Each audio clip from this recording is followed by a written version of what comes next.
His words were soon put to the test.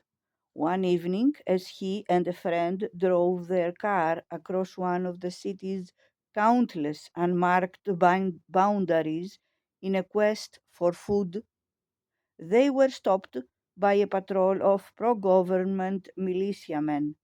The gunmen searched their car, taking great interest in the young man's medical IDs and Al-Nahhas's small notebook, which contained a list of medical supplies. As the two friends sat frightened in their car, Al-Nahhas's companion turned to him and asked quietly, "Do you think it's our time to be burned?" The two were arrested and taken to a holding cell where Al-Nahhas was forced to lie on his back with his hands tied while guards took turns beating him.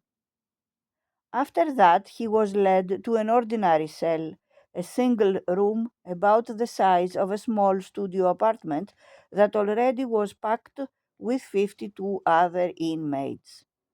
Others in the prison quickly learned that Al-Nahhas was a doctor, and after that he was constantly sought after for medical advice, including on one occasion by the prison's warden. The guards had been beating an inmate in one of the interrogation rooms when the man suddenly began vomiting uncontrollably. Al-Nahhas was summoned, and after a quick check, he discovered that the man had severe head injuries, perhaps a fractured skull. He is probably suffering from internal bleeding in his brain, Al-Nahhas told the guards. If you don't take him to a hospital, he will die. One of the guards gave the victim a kick. "Go to hell," he said. The man died the next day. Miraculously, just a few days after that, Al-Nahhas found himself back in his childhood home near Damascus.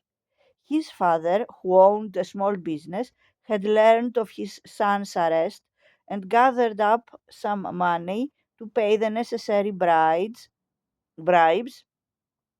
to secure his release. The young doctor sat in his old bedroom for several weeks until he could take it no longer. He had to get back to Aleppo.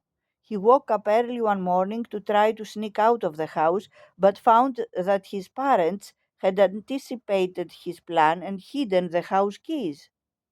His rummaging awakened his sleeping family, and Al-Nahhas was forced to endure what was perhaps the worst torture of all: his mother's anguished, tearful pleas for him to stay home.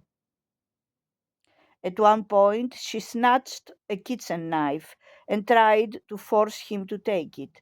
"Kill me before you go," she said. "I cannot tolerate living every minute of my life waiting for someone to call me and say, 'Houssam is dead.'" Al-Nahhas would not be dissuaded. He left Damascus and made his way across the rebel lines. Soon he was back in eastern Aleppo and in his own hospital, where there were more broken bodies to mend and preparations still to complete. One June day, around the time of the chemical weapons drill, he received with delight a large parcel containing chemical protection gear donated by a foreign relief organization. He opened the boxes and found gas masks, but only 16 of them. It was barely a start. Aleppo had no testing kits for deadly chemicals, and the supply of life saving atropine was barely enough to treat 100 people in a city of 2.5 million. Al-Nahhas asked for more masks and never stopped hoping that an adequate supply might already be on its way.